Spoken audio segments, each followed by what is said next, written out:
order to tell a compelling and effective story, storytellers must construct an immersive world in which that story takes place, a process known as world building. Some stories require more detailed world building than others, but in the end the point is the same. Suspend our disbelief, draw us in, make us buy into the world you've created.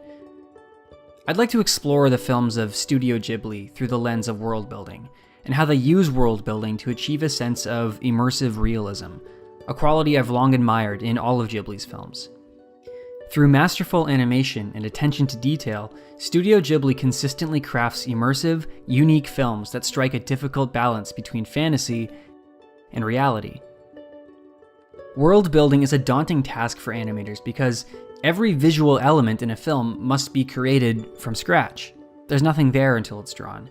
This is where Ghibli excels. Their animators demonstrate a mastery of technique and a strict attention to detail with every single scene to really bring the world that was in the writer's mind, the storyteller's mind, to life. No matter how far-fetched and imaginary the story, the world of a Ghibli film consistently feels tactile and realistic.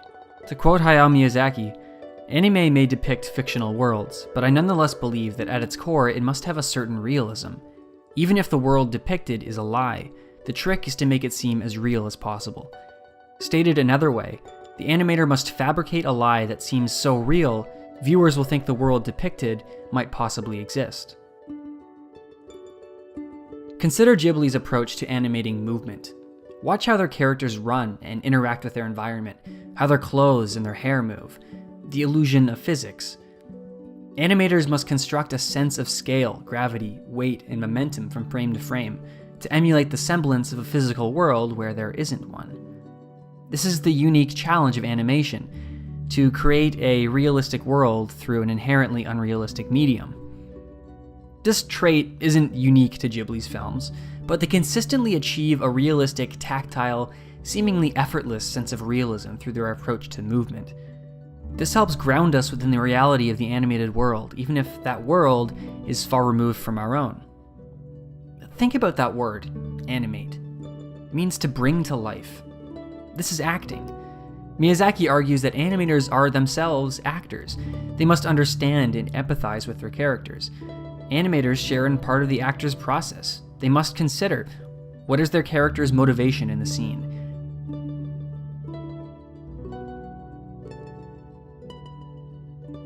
In the words of Hayao Miyazaki, their emotions will become yours, and as is often said, you will become both an animator and an actor. Of course, voice actors do a lot of the acting, but voice acting is disembodied until it's attached to a drawn character. A character's unspoken mannerisms and facial expressions are equally important in establishing a character as what they say, so an animator's mastery of technique must be tempered by an empathy for the character being animated. To get a better sense of this, let's look at running in animation. To convey the illusion of running, because animation is an illusion, animators use what's called a run cycle. It's an animated sequence that depicts running strides of a character, so when you loop it, it looks like the character's running. Of course, there are many different ways of running, and every character runs a little bit differently, depending on the circumstances and their reason for running. Running almost always has a clear motivation, and is an opportunity for an animator to communicate something about that character. It's a chance for the animator to act. Whenever you see a character running in a Ghibli film, the animator has considered the character's motivation for running, and imparted that motivation into the way the character moves. Quick side note here. Achieving realistic movement in animation is so notoriously difficult to accomplish that many filmmakers have used the technique of tracing live-action footage as an easier shortcut to accomplish a realistic result. It's a process known as rotoscoping. The thing is, though, it usually ends up looking kinda creepy, to be honest. It just lands right in the uncanny valley. Take Ralph Bakshi's infamous animated adaptation of Lord of the Rings, for example. But that's a topic for another video. Point is, it was never animation's task to emulate real life exactly. It's instead just to create an analog, so to speak. Some imaginary world adjacent to and reminiscent of our own, but not necessarily identical. Animators can take the rules of our world and bend or break them however they wish. That's part of the magic of animation. But to achieve a level of immersive realism, as Ghibli so often does, there must exist an underlying familiarity with the characters and the world where the story takes place. All of this comes back to how Ghibli depicts movement. In animation, movement must be used to convey a sense of relative scale and weight. Ghibli not only accomplishes this with grace, but also conveys the emotions and traits of their characters through attention to minute details of their behavior. There's a scene where Chihiro puts her feet into her shoe. And it would just be a very simple scene. You might just animate it and she puts her shoes on and moves, runs off. But he's observed the way a real little girl does it. She doesn't just put her feet in their shoes. She makes sure that it's snug and tight. And in this scene, you can see her kind of tap her toes into there, and then she goes running off. And it's these little just magic moments that convince you that this is not an imaginary world. This is real. In Spirited Away, the bathhouse feels alive and real.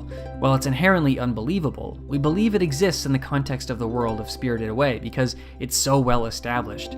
There are employees with jobs to do, sleeping quarters, a coal-powered furnace that heats the baths, different kinds of soap for different clients, even a process by which to call certain kinds of soap for different kinds of baths.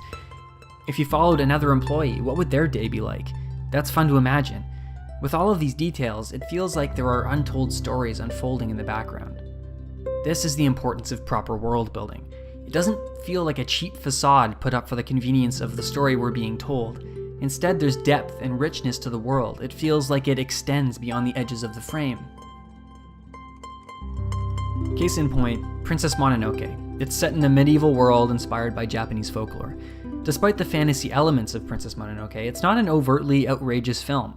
It feels grounded by its realistic, nuanced characters and attention to detail. The film exhibits Ghibli's signature style of animated movement, complemented by an established society and even an infrastructure. Look at Irontown as an example. The society and culture is established to the point where we can infer clear gender roles. The women work the bellows while the men venture out with Lady Eboshi to collect resources. These details aren't the focus of the film, but they build a periphery which strengthens the main story. They help create a world believable to the audience. Their attention to detail is best exemplified whenever Ghibli uses wide establishing shots, especially in towns and cities with lots of people. This illustrates the immensity of the animator's task to create every single element of a world from scratch. Notice how every background character is placed, the actions they're given, the intentions they may have. In animation, everything is on screen on purpose. Watch the background. See what the animators put there for you to find, consciously or not, to help create a sense of realism and a well-rounded world that extends beyond the edges of the screen. Pay attention to the ordinary, the inconsequential, the seemingly unimportant actions and elements of the background. Every single one was a conscious choice. Another unique quality you'll notice of Ghibli's filmography is the range of stories that they tell. Studio Ghibli is often referred to synonymously with Hayao Miyazaki, their famous imaginative and visionary director of fantasy stories. There are, though, a few other Studio Ghibli films that favor subtle, subdued storylines. Look at films like Ocean Waves, From Up on Poppy Hill, and Only Yesterday, which tell minimal, understated stories with a strong yet subtle emotional core. These stories would be difficult to pull off with a lesser mastery of animation. On their surface, these are hardly films you'd expect of animation. For the most part, they very well could have been live action, but they weren't. Animation seems to suit these stories perfectly well, and through another medium they'd be inherently different. It's by telling stories like these, at once understated, extravagant, mature, magical, nostalgic, and emotional, that Ghibli films epitomize the coming of age of a medium.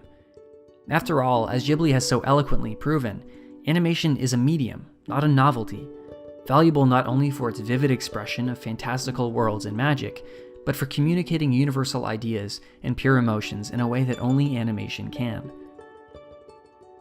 The films of Studio Ghibli circumvent our expectations of what animation can be, leaving us vulnerable to their magic.